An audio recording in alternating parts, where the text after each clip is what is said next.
Jim, are you back there? Would you do the preacher a favor and go close that back door just temporarily, because it's shining off something out there, and these people just look like a host of angels all bathed with light. And I'm going to guess that maybe not, but anyway. You can open it as soon as I'm done and back to angel land. Thank you.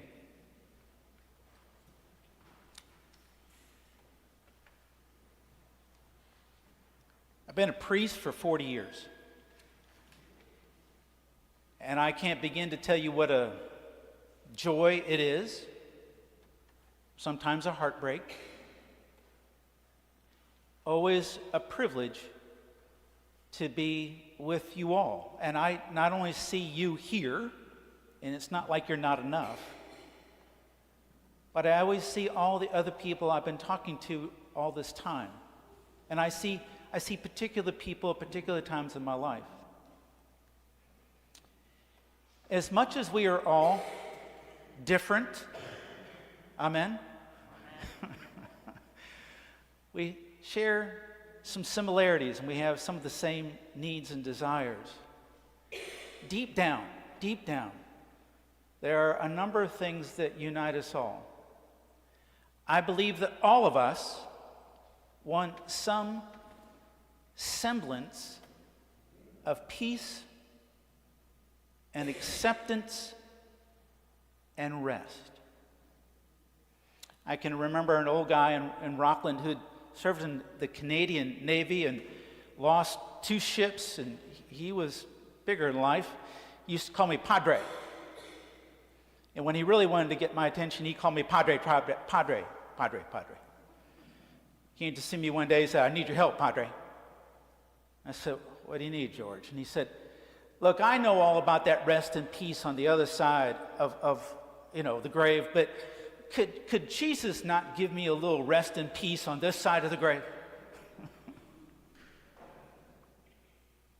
Today's gospel lesson, called "The Comfortable Words," right at the very end, have meant so much to so many people for so long, because in these words, Jesus is offering to us rest and peace and acceptance. So we're going to look at them very carefully. So it's one of the rare times I'm going to ask you to pick up the bulletin while I'm preaching. But insert, eventually we're going to have a Bible in these pews. I'm right at 2 lines in the gospel lesson from the end. Got it? Come to me? Everybody there? Okay. Come to me. Stop. What Jesus is saying to all of us, and to you, and you, and you, and you, Jesus right now is saying, come to me. You don't need to get all cleaned up and spiffed up, and just come as you are. Come however you are, whoever you are, whatever your faith, whatever your struggles, whatever your doubt, whatever your sin, whatever your miss, whatever your confusion, whatever your struggles. Just come. He's not going to check our credentials at the door. He's never going to say, "Are you good enough for me?" Because he's always good enough for us. I want every one of you to hear that invitation right here, right now, from him to the deepest part of your heart. Come to me all. Stop. I don't know why that word "all" is so confusing to Christian churches. I really don't. I mean, it's just all, right? It's just all. So who's all? All is all.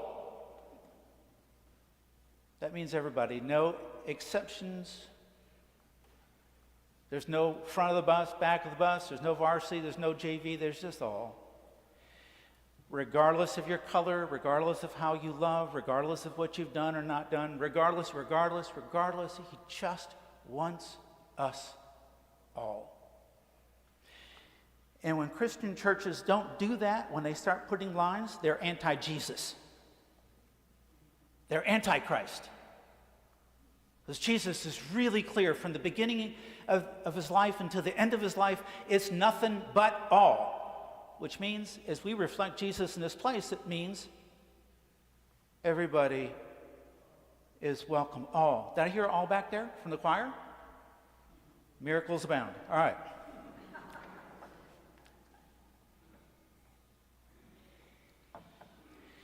That's not only all people, but that means all of us. And sometimes we have a tendency to check out parts of our lives at the door. Well, this part doesn't belong, so I'm just going to put this one right here. Well, this part doesn't belong, I'm going to put this right here. Just Vivienne, met her at the Pride Parade, and here she is. We made a nice connection there. What that parade was about all. Nice to have you here. Welcome. All right, back to the gospel. Come to me, all you that are weary and carrying heavy burdens. Stop. Who does that include? Oh. There's a certain pattern here. Good. All right, we're getting it. I mean, as hot as it is. All right. Do you know anybody who's not weary and carrying heavy burdens? I've not met them. I mean, I've met a few who said they were, but they were fibbing. And 5 minutes into a conversation, I knew that they were fibbing. I said, "You're fibbing." "Yeah, right. I'm fibbing." "Don't fib to me. I'm a priest." What makes us weary?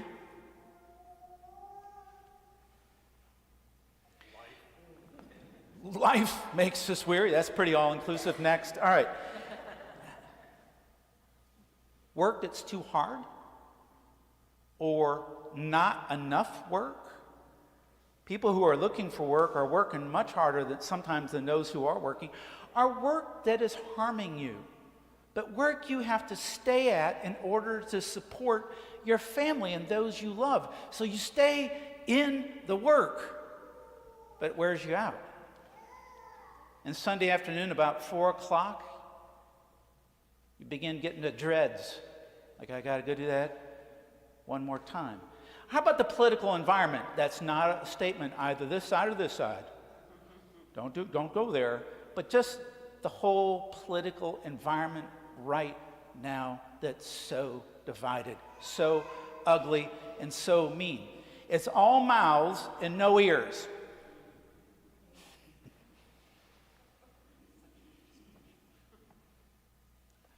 Isn't that good? You could write that one down. I've never had that one before. All mouths and no ears. All right. I'm always a little surprised what's going to happen here. All right. How about COVID? We've got a couple people here with long COVID. That wears you out. That you're used to this much energy and now you've got this much and you wonder, is this all I'm ever going to have? That makes us weary. Hunt, we're glad to see you back after last Sunday. We had to help you out of here. Now, how about heavy burdens? How about shame over something in your past? I'm not looking for a show of hands or any examples. How about guilt over something in your present? How about addictions? I had somebody come to me in the last couple of weeks who wanted to join this church and who found us online. I never thought this was going to happen, but Jesus is working on me. But he came to give me an entry interview. It's like, who are you? What does this church stand for? What is it about? I thought it was great. Here I am. Bring it. Come on, let's go. And he said, is this a safe place for somebody with mental illness? And our response is, yes. He's here.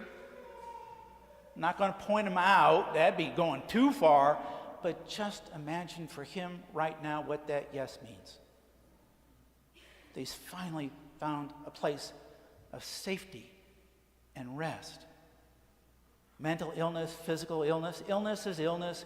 And forget all the moralisms around it. If only you prayed harder, you wouldn't have it. Forget all that. That's anti-Jesus. What else burdens us? The worry that we're not loved? Really? The worry that we're all alone? The worry that if we told the truth about our lives, we would not be accepted? The burden of being part of a family that you love, who brought you up, and yet their values and your values are so far apart you don't know where home is. And you continue to love but don't know how to hold it all together. That's a burden. What I've learned about burdens is the more we know each other and the more we share our burdens, the more we realize how much we have the same. And the more we know each other's burdens, a funny thing happens, and is meant to happen, the more patience and kindness we have for each other. Because there are some people here right now, they are heroic to simply get out of bed and to get here. So always assume when you're dealing with somebody who's acting a little off or obstreperous or difficult or any of that, just step back for a moment and say, well, bless their heart. I'm teaching you a little Texas. Bless their heart. Listen, bless their heart. Come on. Bless their heart. I wonder what they're carrying right now. Because they might look pretty cleaned up, but they're bleeding somewhere inside. And for us to give them some kindness and some patience at that point, and some to ourselves, helps lift up that burden for them. All right, Jesus says, come unto me, all ye, all weighted down, and I'm going to give you rest. The word rest there is actually better translated refreshment. The better word to understand what Jesus is getting at is refreshment. Because rest is, oh, I'm just done. And that's not what he's saying. Refreshment springs us up and fills us up again. The rest here, let me come at it sideways. There's one point in the Gospel of John, right at the end, where Jesus says, peace I give to you, my own peace I leave with you, but not as the world gives. And the same thing's true here with rest. He gives us rest, but not as the world gives. His rest is in conflict with the world. We read this rest and we think he's taken on a Margaritaville party. We're in the cabana. We're waiting for Jesus to bring us one of those drinks with the little umbrella. No, I'm at rest. That's not what he's talking about. It does not mean a cessation of duties and obligations and responsibilities. And that's how the world talks about, well, you'll be at rest. Don't bother me. Put me in my recliner. The rest that he's talking about is not to take the burdens away from us. Some of them need to be dropped. But he's saying, I will give you rest because I will come alongside of you and help you carry whatever you need to carry. Because we all have duties and responsibilities that we just need to do to be part of this world and to serve him. But he gives us the rest of the reassurance that we do nothing by ourselves for ourselves. His rest is in him. His rest is in his love. His rest is in his grace. His rest is, you don't have to prove yourselves to Jesus. You don't have to be good enough for Jesus. You just be you for Jesus, and that'll be plenty. And that in and of itself, for many of us, is rest. Take my yoke upon you.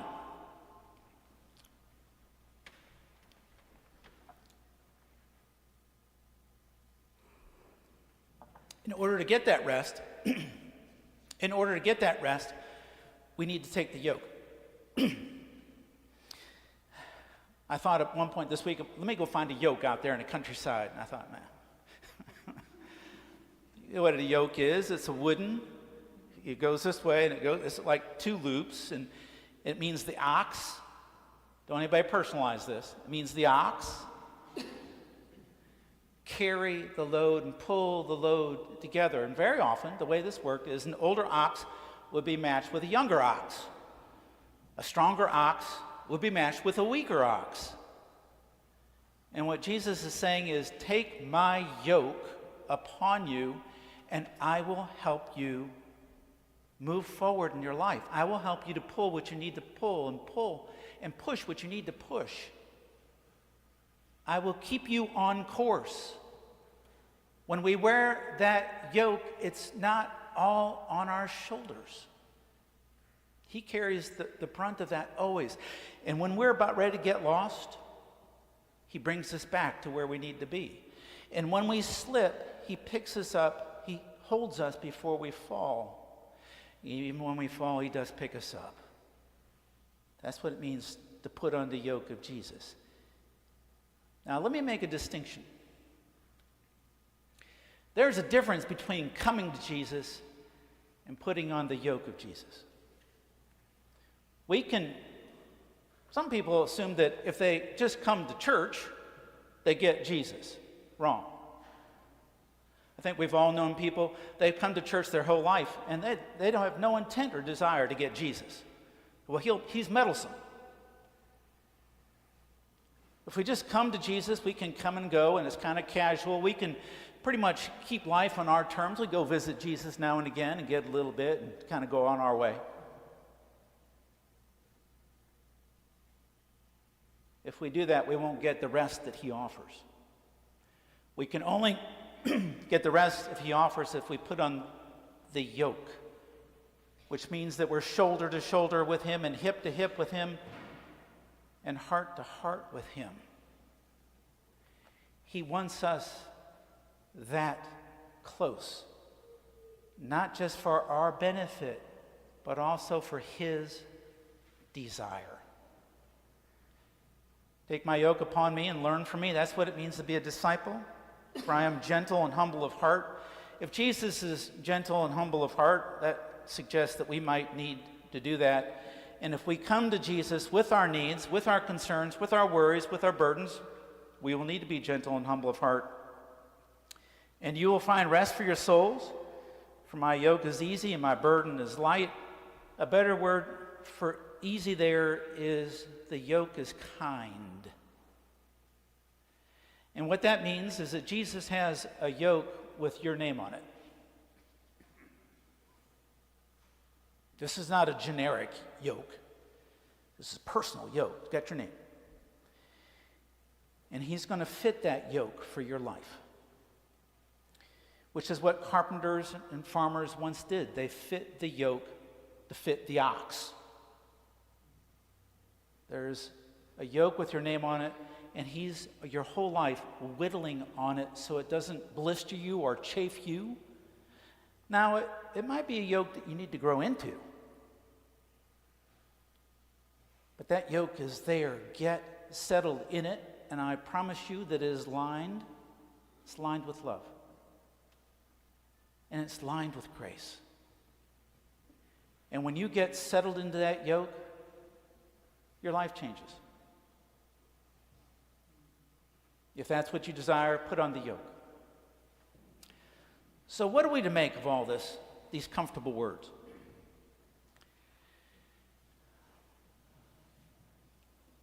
The Episcopal Church, which I love and am thankful for, is sometimes a little diffident about asking for personal commitment. And I think that's what these words ask for. Will you come to him? All of you. And that doesn't mean just simply showing up and thinking you're going to get carried forward. It means coming to him with your weariness, your burdens, whatever it is, and trusting that he will give you the rest that you need.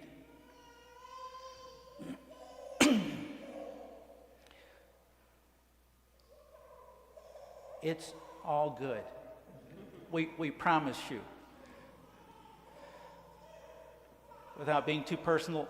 A nursing baby in a church is an icon of glory, right? We got that? That's what that is. Because we're all here to be nursed, right? Come on now. We're all here to be nursed. Those are beautiful cries. Put on the yoke, my friends. About an hour after I was ordained a priest, Bishop Fred Wolf, anybody remember Fred Wolf? Came up to me in the sacristy, grabbed me like this. And he says, "You are now yoked. Don't ever forget." Clearly I haven't. I wish I could right now with every one of you put a stole around you that could remind you to be yoked. I have to put this on with the recognition I cannot do this work without him. I cannot speak without him. Somebody says, "I really like your sermons," and I said, "Well, they're not mine." And she was like, where'd you get them? And then she got it. She said, "Oh, you mean you get them from elsewhere?" I said, "Yeah, I do, yeah." When you come up here for communion today, I want you to come to Jesus, receive the body and blood, and then I want you ever so slightly to bow your head and feel Jesus putting his yoke around you so that you can pull with him on his team. And that is your rest. That is your peace. And that is your acceptance. Amen.